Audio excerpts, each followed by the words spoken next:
Assalamualaikum warahmatullahi wabarakatuh. Apa kabar semuanya? Semoga kalian semua selalu semangat belajar dan sehat selalu. Ingat, selalu terapkan protokol kesehatan untuk kesehatan kita bersama. Pada video pembelajaran sebelumnya, kita sudah mempelajari tentang ciri-ciri pantun, syair, dan gurindam.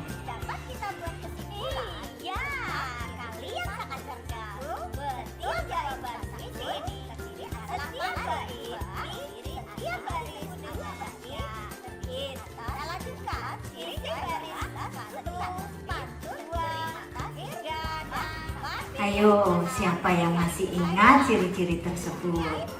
Yang masih ingat, tuliskan ciri-ciri tersebut pada kolom komentar video pembelajaran kali ini ya. Bagi anak-anak yang sudah komen, Ibu ucapkan terima kasih dan mari kita ikuti video pembelajaran selanjutnya tentang telaah struktur dan kebahasaan puisi rakyat. Berikut kompetensi dasar dan tujuan pembelajaran kali ini. Kompetensi dasar: menelaah struktur dan kebahasaan puisi rakyat yang dibaca atau didengar. Sedangkan tujuan pembelajaran yang akan dicapai pada video pembelajaran kali ini adalah siswa dapat menelaah struktur puisi rakyat dan siswa dapat menelaah kebahasaan puisi rakyat.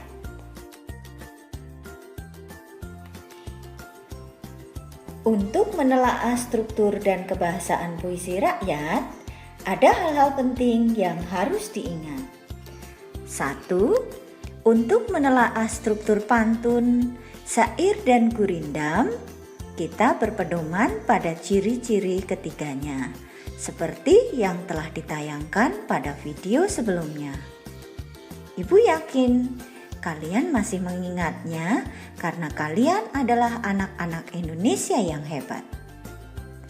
Sedangkan untuk menelaah kebahasaan puisi rakyat mencakup kalimat perintah, kalimat saran, kalimat ajakan, kalimat seru, kalimat larangan, kata hubung atau konjungsi, kalimat tunggal, dan kalimat majemuk.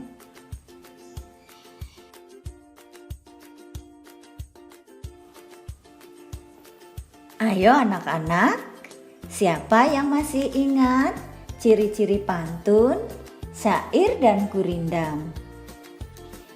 Iya benar, kalian memang anak-anak yang hebat.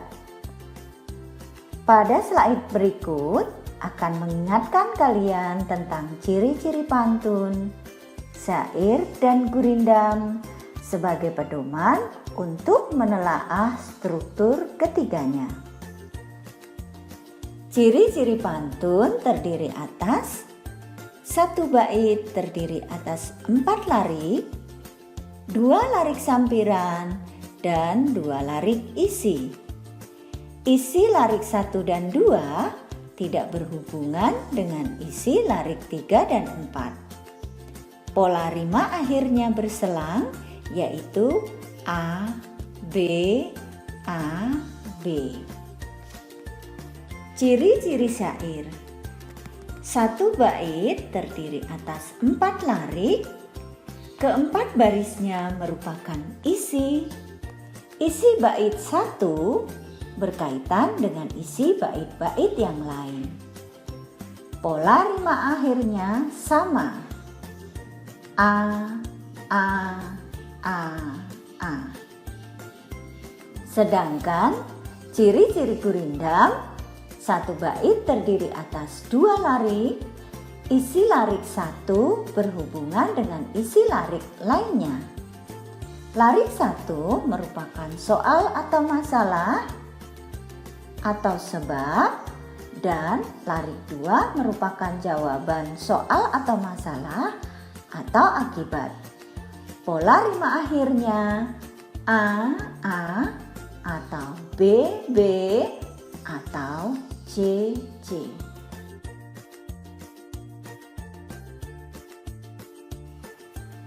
Dan berikut kita lihat pengertian unsur-unsur kebahasaan dalam puisi rakyat. 1. Kalimat perintah. Kalimat perintah adalah kalimat yang berisi atau bermaksud memberikan perintah atau suruhan. Cirinya diawali oleh kata kerja dengan atau tanpa partikel lah atau kan. Contoh, buanglah sampah pada tempatnya. 2. Kalimat saran. Kalimat saran adalah kalimat yang berisi saran kepada orang lain untuk kebaikan orang tersebut. Cirinya ditandai dengan penggunaan kata sebaiknya atau seyogianya. Contoh, sebaiknya pikirkan dahulu demi keputusan yang tepat. 3. Kalimat ajakan. Kalimat ajakan adalah kalimat yang berisi ajakan kepada orang lain untuk melakukan suatu perbuatan. Kalimat ini ditandai oleh antara lain kata ayo atau mari. Contoh, marilah kita jaga alam agar tetap lestari. 4. Kalimat seru. Kalimat seru adalah kalimat yang mengungkapkan rasa hati, misalnya kagum, sedih, heran, senang, dan ada penanda yang bisa kita lihat secara fisik.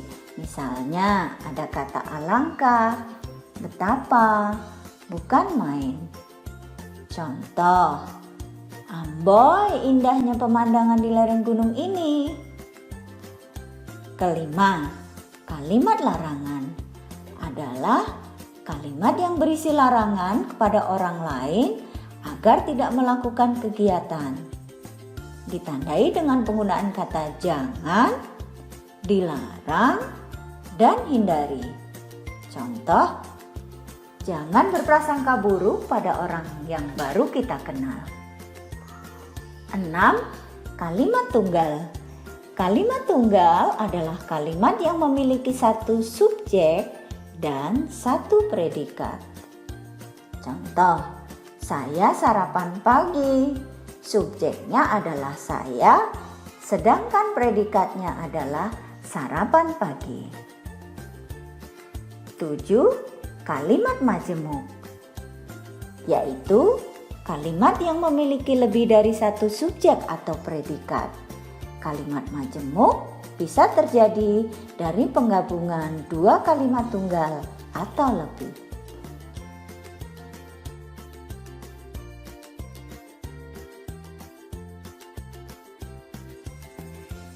Selanjutnya, mari kita lihat jenis kalimat majemuk berdasarkan konjungsi atau kata hubung.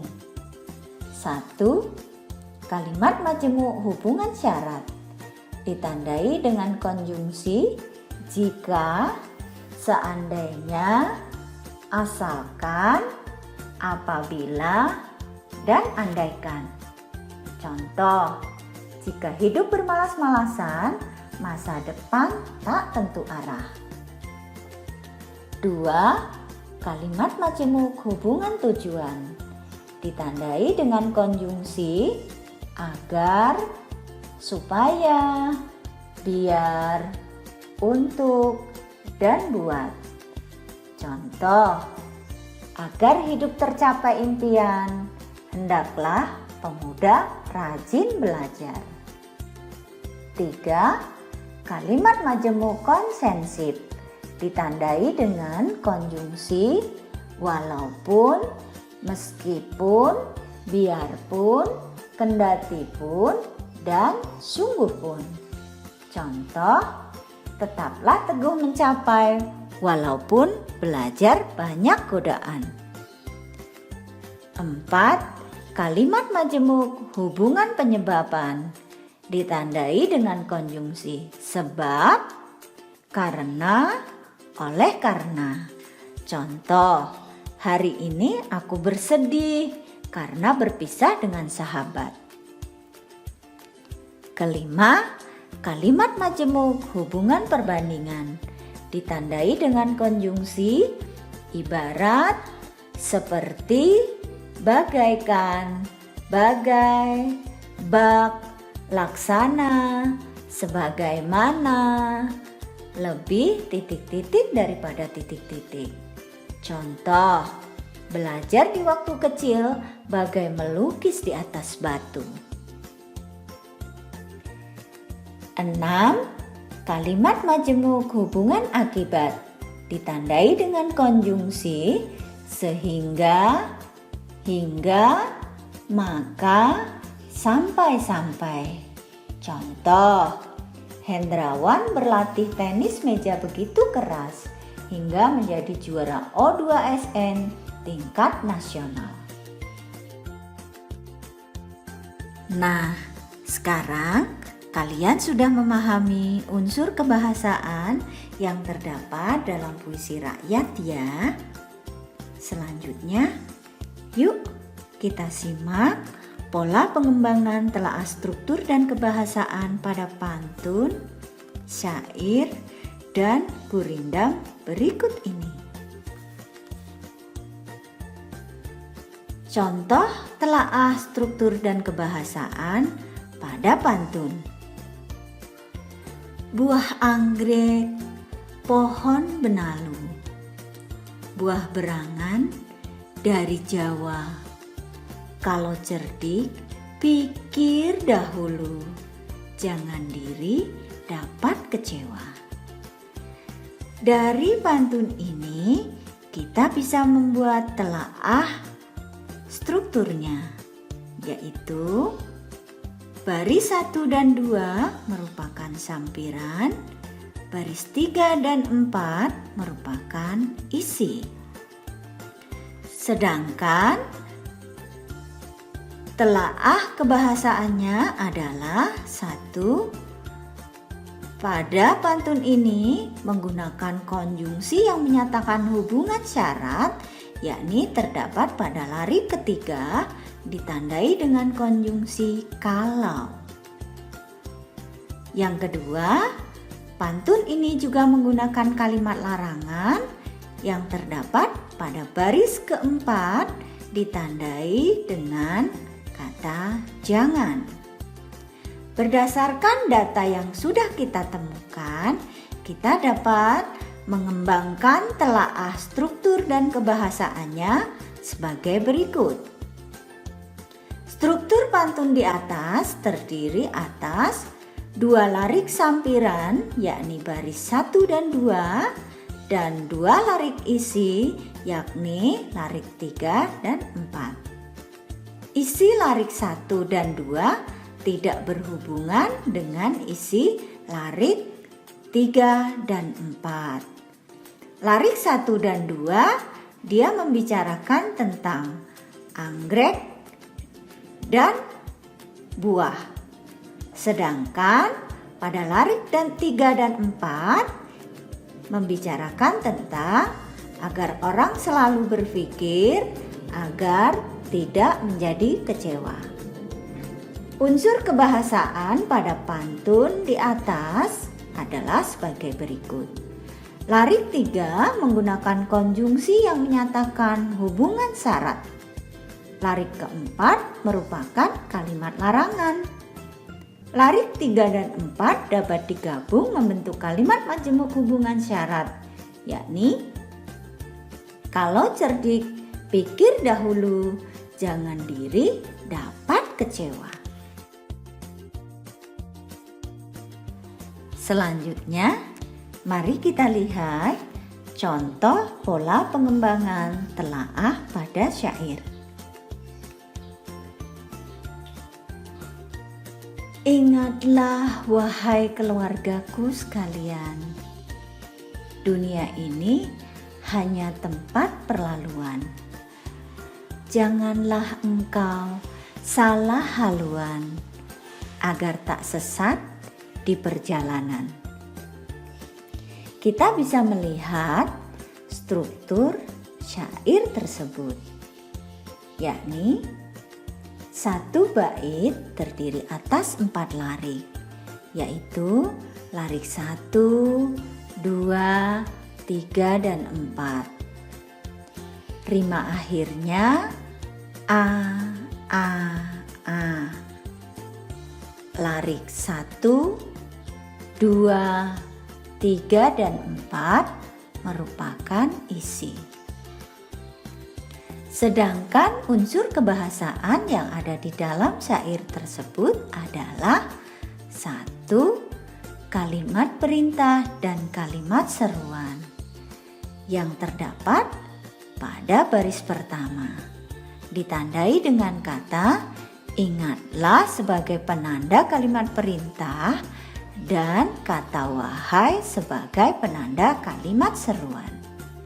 Kedua, kalimat larangan terdapat pada baris ketiga, ditandai dengan penggunaan kata janganlah. Ketiga, menggunakan konjungsi hubungan tujuan terdapat pada baris keempat, ditandai dengan kata agar. Dari data ini kita bisa mengembangkan pola telaah pada syair, yakni struktur syair di atas satu bait terdiri atas 4 larik, yakni larik 1, 2, 3, dan 4. Rima akhirnya sama, a. Larik 1, 2, 3, dan 4 merupakan isi. Sedangkan pola pengembangan telaah kebahasaan syair di atas adalah sebagai berikut. Larik 1 merupakan kalimat perintah.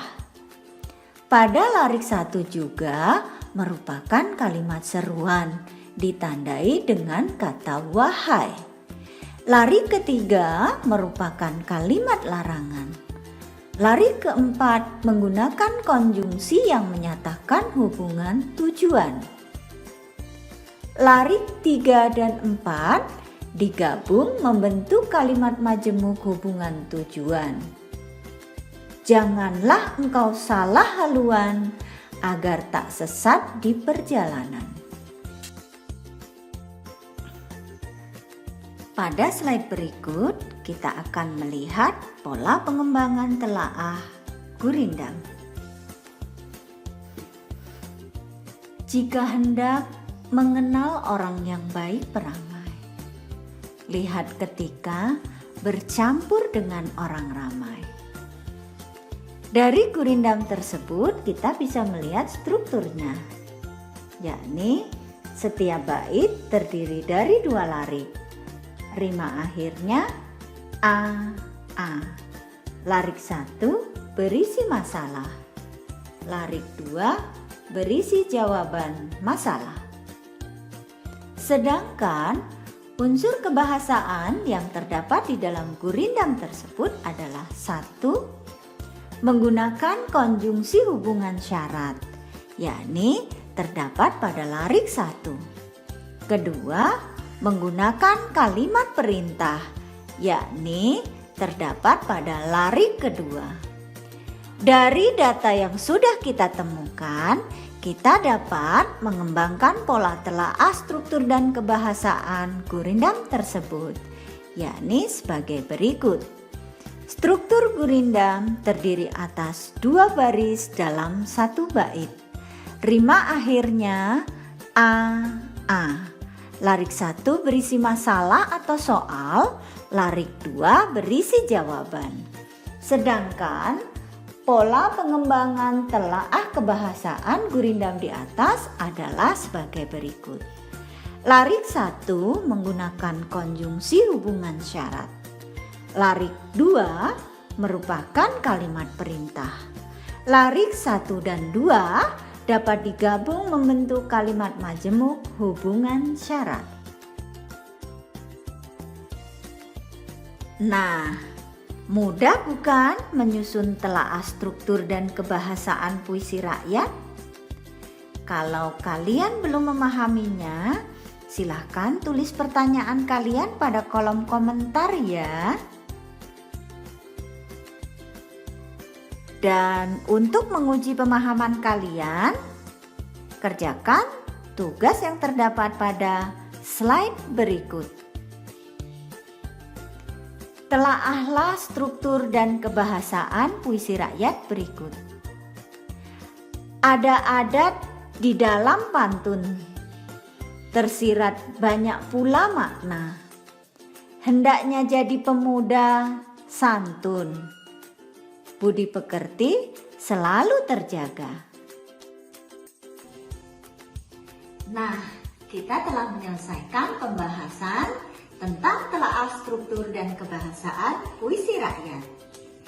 Dan Ibu akan mengakhiri video pembelajaran kali ini. Menanam jagung di kebun paman, tak lupa untuk menyiram. Karena telah selesai pembahasan, akan kuakhiri dengan ucapan salam. Wassalamualaikum warahmatullahi wabarakatuh. Selamat belajar.